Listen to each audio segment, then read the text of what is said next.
Nous vivons dans un environnement où les entreprises ont plus que jamais besoin des dirigeants qui ont non seulement la capacité de penser librement, mais aussi la volonté d'agir face très souvent à des problèmes inconnus. Aujourd'hui, tout le monde s'accorde à dire que si on n'est pas dirigeant, on le devient. À cet effet, un dignitaire de la politique française, au risque de me tromper, Édouard Balladur soutient qu'il y a deux formes de leaders. Il y a les leaders par nature et les leaders par procédé. Quelles sont les caractéristiques ou encore les compétences qui font d'un manager un manager? Un manager, c'est une personne qui a une vision globale. C'est cette personne qui a la possibilité non seulement de partager cette vision, mais aussi de mobiliser les gens autour de cette vision. Un manager, c'est quelqu'un qui a des aptitudes en termes de négociation. Un manager, c'est aussi la créativité. Donc, il doit être capable de transformer cette créativité en innovation rentable pour l'entreprise. Un manager, c'est quelqu'un qui doit aussi être capable de transformer sa trajectoire professionnelle en un parcours initiatique. Bon, un manager, c'est aussi la possibilité de revenir sur certaines questions qui ont attrait à l'entreprise, c'est-à-dire des questions qui peuvent susciter peut-être l'émoi auprès des administrés. Un manager doit avoir l'onction de ses pairs. Il doit aussi avoir le soutien de la base pour pouvoir avoir un magistère vraiment remarquable. Mais il peut arriver que le manager, ses pairs ou encore la base puissent leur retirer leur suffrage ou encore leur confiance. Ce n'est qu'en ce moment que le manager devient tout simplement un gestionnaire des tableaux de bord. Autrement dit, il règne, il ne gouverne pas. Il n'y a rien de glorieux dans le fait de régner et ne pas gouverner. Mais il y a des stratégies pour pouvoir remédier à cela. Parce qu'il faut le dire, très souvent, certains managers sont frappés d'amnésie. C'est-à-dire qu'ils oublient que lors de leur intronisation en qualité de manager, ils ont eu l'onction de leur père, ils ont été adoubés par la base, autrement dit le followership. Très rapidement, de peur que la question ne revienne en inbox, c'est quoi le followership? Le followership, en fait, c'est d'abord, notons tout d'abord que le followership voit le jour dans les années 80. C'est le fait qu'une personne puisse suivre un leader activement. Bon, pour devenir un véritable manager, au-delà du fait qu'on nous a plus ou moins retiré cette légitimité en qualité de manager, il faut faire corps avec certaines qualités.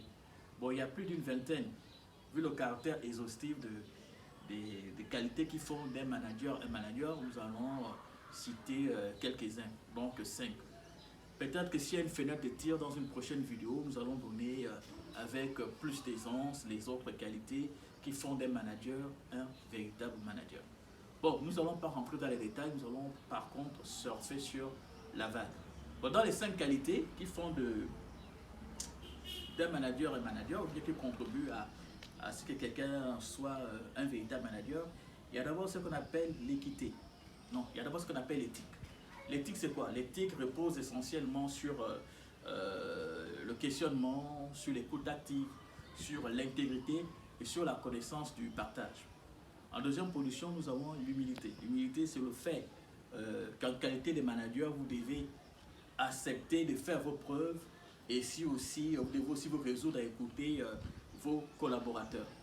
Et un manager doit aussi se soumettre aux règles qui permettent comme ça à l'entreprise de fonctionner. Parce que ces règles sont là aussi pour rappeler aux managers, au-delà du fait que être manager est un statut, mais c'est avant tout un métier. Après, en troisième position, nous avons la confiance.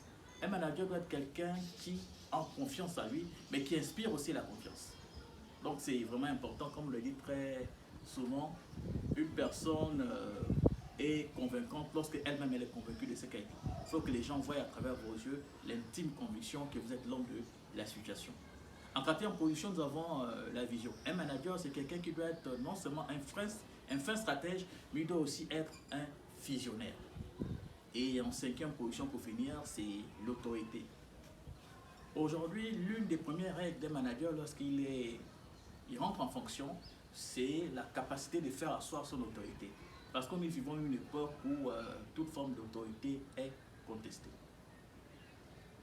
Bon, pour finir, retenons que, vous savez, vous devez vous fixer des objectifs précis en tant que manager, parce que le fait que vous avez des objectifs précis et fixes, c'est un grand pas vers l'accomplissement. Un bon manager, c'est quelqu'un qui a de la discipline, parce que la discipline, c'est le pont entre la pensée et l'aboutissement. Autrement dit, c'est la parole aux actes. Un bon manager doit être animé de la motivation. Maintenant que motivation, c'est un mot qui est scindé en deux. Nous avons motivé et action. Motivé, quand lorsque vous êtes motivé, ça veut tout simplement passer à l'action. Un bon manager doit éviter aussi de, il doit éviter d'avoir le syndrome de la satisfaction instantanée, c'est-à-dire le tout et tout de suite. Vous savez, comme vous êtes manager, vous rentrez en fonction, vous n'êtes pas l'homicide. Vous ne pouvez pas régler tous les problèmes. C'est vrai que certains théoriciens en économie parlent de la théorie de, la théorie de l'équilibre. Mais retenez que la théorie de l'équilibre est une utopie, c'est une vue de l'esprit. Ce qu'on peut faire par contre, c'est faire le cas par cas. Vous ciblez un secteur, vous le renforcez jusqu'à maturité.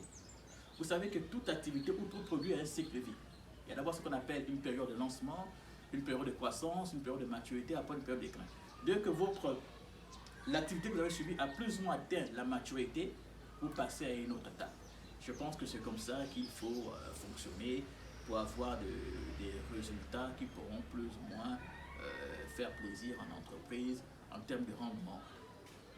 Bon, un bon manager, c'est aussi quelqu'un qui doit avoir des rapports interpersonnels. C'est-à-dire que vous devez conjuguer avec tout le monde. Lorsque vous arrivez, prenez le soin de prendre contact avec vos collaborateurs, recueillir leurs sentiments, qu'est-ce qu'ils pensent, comment voudrait-il que l'entreprise puisse fonctionner. C'est vraiment important. Bon, chez certains managers, lorsqu'ils arrivent, ils ont le visage renfrogné. Mais c'est pas bon en fait, c'est ridicule. Parce que lorsque vous amenez le visage renfrogné au niveau de l'entreprise, généralement, entre collègues qui se fait, il y a souvent des petits noms qu'on donne, le boss est arrivé, et je vous assure, c'est peu glorieux en fait, et c'est peu avantageux. Il faut être quelqu'un, lorsque vous arrivez, vous avez la faculté d'apaiser l'atmosphère. Un bon manager doit éviter des sujets tels qui ont trait au sexe, qui ont trait à la race, qui ont trait à l'obédience, à la politique ou encore à la religion. Parce que vous savez, ce sont des sujets très glissants.